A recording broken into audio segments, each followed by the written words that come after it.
7 signs revelation will happen sooner than you think. Today's reading is written by Stephanie Herzenberg. The end times have always been a source of fascination for human beings. The most detailed myths and legends from ancient times focused on the creation and eventual destruction of the universe.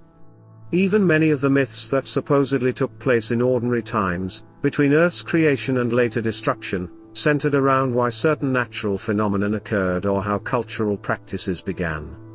For some reason, beginnings and endings, especially chaotic and violent endings, are of particular interest for humans. Christians are no exception to this rule. Since Revelation was written, Christians have loved debating the meaning of the various signs in the book. There have been thousands of sermons on the topic, and attempting to uncover the identity of the Antichrist is a popular pastime on many Christian blogs.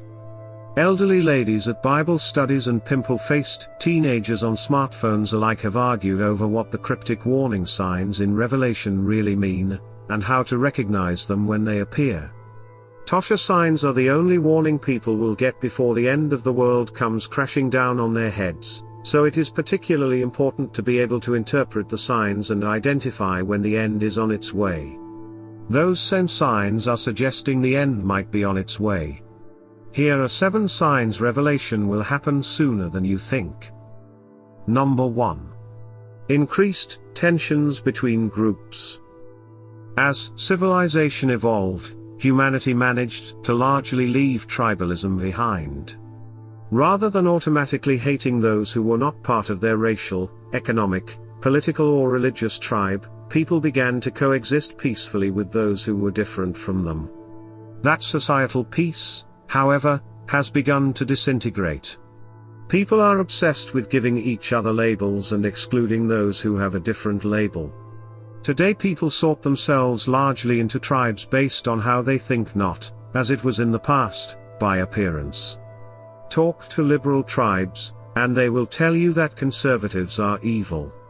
Ask conservatives about liberals, and you are likely to hear some variant of they are idiots. These fault lines are the foreshadowing of war. When people begin to dehumanize, hate and even openly call for the death of those they disagree with in public, war is usually quick to follow. Number 2. Growing global population.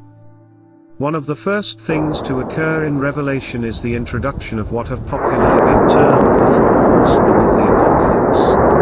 The 4 horsemen are traditionally identified as war, famine, pestilence and death, though conquest is sometimes substituted for pestilence. The 4 horsemen are never explicitly named in Revelation, but one thing is clear. After war comes famine. Human beings are able to grow more food than ever in a single plot of land, and the number of people that face food shortages and starvation continues to shrink. As the population continues to grow, however, the food supply may not be able to keep up with the sheer number of people on the planet, especially as cities and suburbs continue to chew up arable land and useful farmland. Once that fertile land runs out, there is no getting more.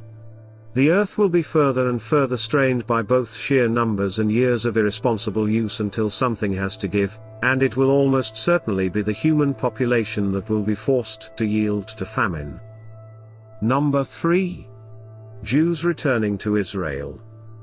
Before the end of the world arrives and the full disaster of Revelation is unleashed upon the earth, the Jews will return to Israel. For decades, this seemed to be a pipe dream. The Jews were reviled and welcome nowhere. When the State of Israel was created in 1948 as an explicitly Jewish state, Jews suddenly had a place where they were not just welcome but wanted. The law of return granted Jews the right to settle in Israel and granted those Jews who returned to their ancestral homeland automatic citizenship. As such, the number of Jews in the Promised Land has grown exponentially. With the return of Jews to Jerusalem and Israel, however, it is harder and harder to ignore the possibility that the end is approaching. Before Revelation is complete, the Jews will return to Israel, and it is clear that they are in the process of doing so right now. Number 4. Israel surrounded by enemies? Israel is, unsurprisingly, at the center of Revelation. Almost the entire Bible, after all, takes place within the Promised Land. It was there that Abraham was promised descendants beyond counting, there that the Israelites returned from Egypt, and there that Jesus was born, crucified and resurrected. It is no surprise that Israel would also have an essential role to play in the end times. Modern politics have begun to mirror this focus.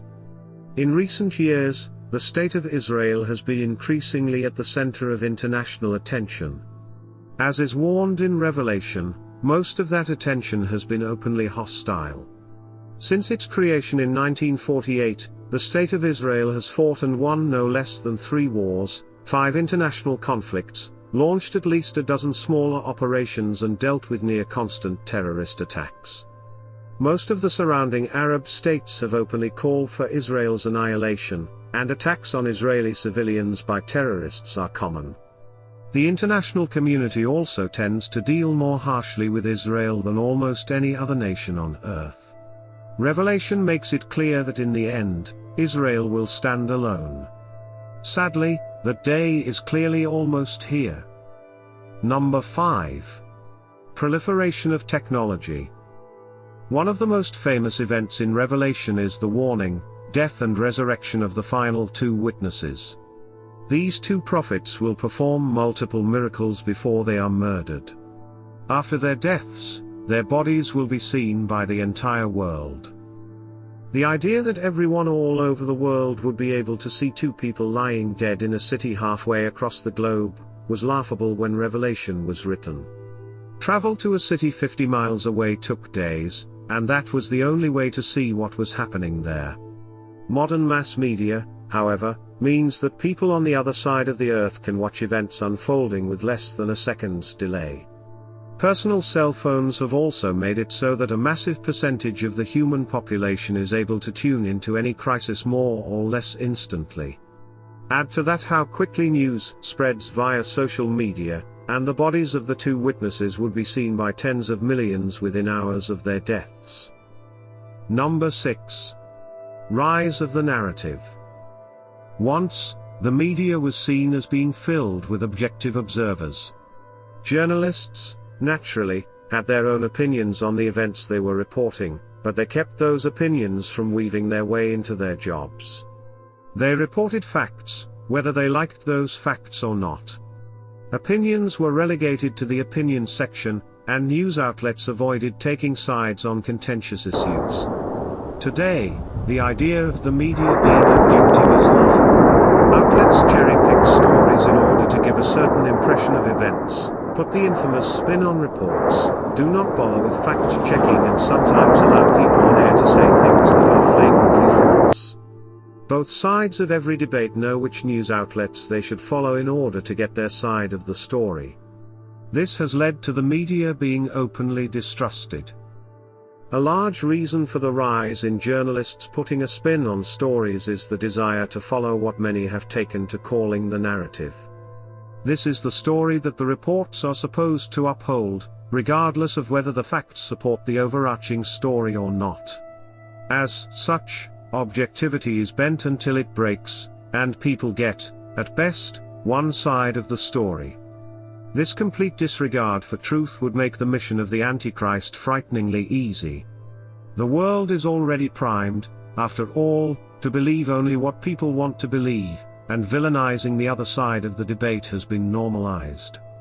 As for any reports that recognize the Antichrist for what he will be, well, people are already used to distrusting and dismissing those who disagree with them.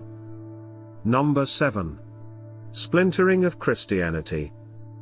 The Bible warns repeatedly of the dangers and disasters that come when people begin to follow false doctrine or put their own will above that of God's.